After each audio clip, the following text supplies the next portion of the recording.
Assalamualaikum warahmatullahi wabarakatuh. Di video kali ini saya akan membahas lagi tentang aplikasi pinjaman online. Nah, di kesempatan kali ini saya akan sharing kepada kalian nih ciri-ciri aplikasi pinjaman online yang akan membuat kalian hancur. Nah, buat kalian yang mungkin sering mengajukan pinjaman di aplikasi-aplikasi pinjaman online, tentunya kalian harus berhati-hati dan harus bisa memilih nih aplikasi-aplikasi pinjaman online yang memang tidak terlalu memberatkan kalian ya. Seperti halnya ketika kalian ingin mengembalikan dananya kembali atau membayar tagihan kalian, itu kalian tidak terasa terbebani ya, karena banyak nih aplikasi-aplikasi pinjaman online yang sekarang tuh memberatkan nasabah-nasabahnya yang mengajukan pinjaman di sana. Nah, lalu apa saja sih ciri-ciri aplikasi pinjaman online yang perlu dihindari dan pastinya itu akan membuat kalian terjerat dalam yang namanya jeratan pinjol? Simak video ini sampai habis. Ciri-ciri aplikasi pinjaman online legal yang bisa membuat kalian hancur. Nah, di sini saya pastinya akan memberikan ciri-ciri dari aplikasi pinjaman online legal ya, karena kalau untuk aplikasi pinjaman online ilegal itu ya sudah tidak bisa dijelaskan lagi ya. Memang untuk aplikasi pinjaman online ilegal itu pasti ya akan membuat kalian itu tertekan, akan membuat kalian hancur ketika kalian mengajukan pinjaman di sana. Nah, jadi di sini saya akan memberikan ciri-ciri nih buat aplikasi-aplikasi pinjaman online legal agar kalian tuh ketika mengajukan pinjaman online di aplikasi pinjaman online legal itu tidak terjebak ya. Nah, di sini juga sudah banyak ya aplikasi-aplikasi pinjaman online legal yang memang ciri-cirinya tuh hampir menyerupai aplikasi pinjaman online ilegal.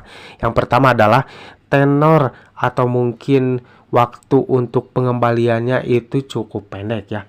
Nah, untuk aplikasi pinjaman online yang tenornya pendek atau bisa dibilang di bawah 1 bulan ya, karena sekarang banyak juga tuh yang tenornya kayak 10 hari, 2 minggu, atau 3 minggu, nggak sampai 1 bulan ya.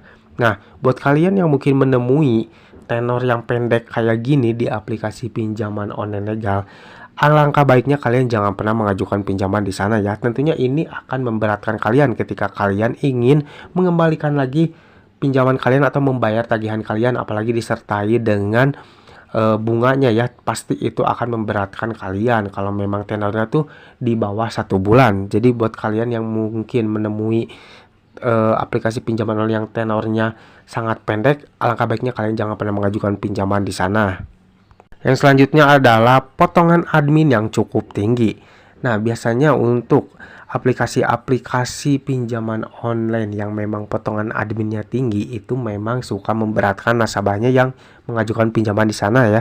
Jadi kalian tuh harus lihat dulu tuh potongan adminnya berapa, karena banyak nih ya sekarang aplikasi-aplikasi pinjol legal yang potongan adminnya cukup tinggi ya.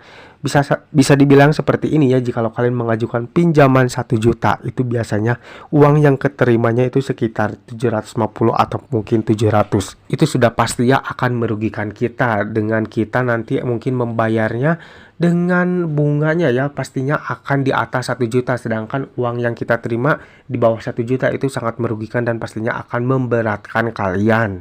Yang selanjutnya adalah bunga yang cukup tinggi. Nah, ini hampir kebanyakan nasabah tuh yang suka terjebak tuh karena gara-gara bunganya yang cukup tinggi, apalagi dengan potongan admin yang tadi saya bilang ya, itu potongan adminnya juga cukup tinggi. Bayangkan saja jika kalian meminjam uang 1 juta dan uang yang diterima itu sekitar 750, namun kalian harus memberikan atau mengembalikan tagihan tersebut itu sekitar 1.300.000 lebih ya. Itu pasti akan memberatkan kalian, apalagi disertai dengan yang tadi saya bilang di poin pertama, dengan tenor yang pendek di bawah 1 bulan.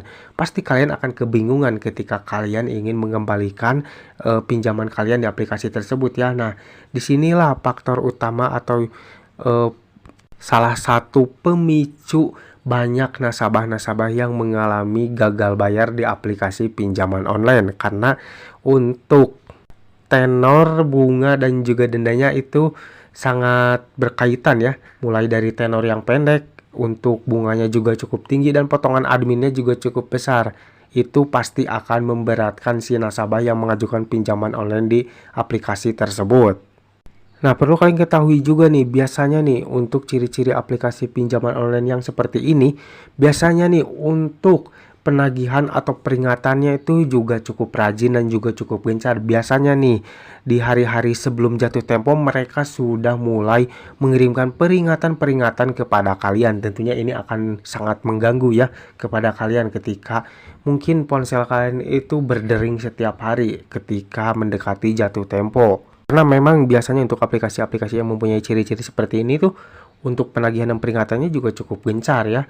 Jadi saya saranin buat kalian yang mungkin sering melakukan pengajuan pinjaman di aplikasi pinjaman online, kalian hindari ya aplikasi-aplikasi pinjaman online yang ciri-cirinya seperti ini ya. Karena ciri-cirinya ini hampir menyerupai aplikasi pinjaman online ilegal.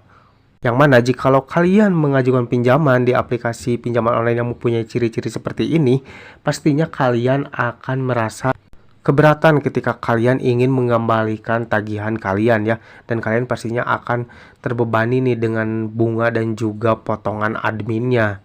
Jadi kalian jangan pernah tergoda nih dengan iklan-iklan yang sering bermunculan ataupun iklan-iklan kayak di Play Store-nya itu biasanya dengan limit yang tinggi, tenor yang panjang dan bunga yang rendah. Kalian jangan pernah percaya dengan iklan-iklan seperti itu ya, karena ketika kalian mendownload aplikasinya dan kalian mengajukan pinjamannya, itu sudah beda lagi, tidak sesuai apa yang diiklankan aplikasi tersebut ya. Jadi sekali lagi saya saranin buat kalian, sekali ingin mengajukan pinjaman di aplikasi pinjaman online, kalian harus sedikit berhati-hati ya. Jangan sampai kalian terjebak di aplikasi pinjaman online yang pastinya nanti akan membuat kalian tertekan. Semoga video ini bermanfaat buat kalian. Jangan lupa like dan juga share ke teman-teman kalian, dan tetap dukung channel ini agar semakin berkembang dengan cara klik subscribe di bawah. Sampai jumpa di video selanjutnya. Assalamualaikum warahmatullahi wabarakatuh.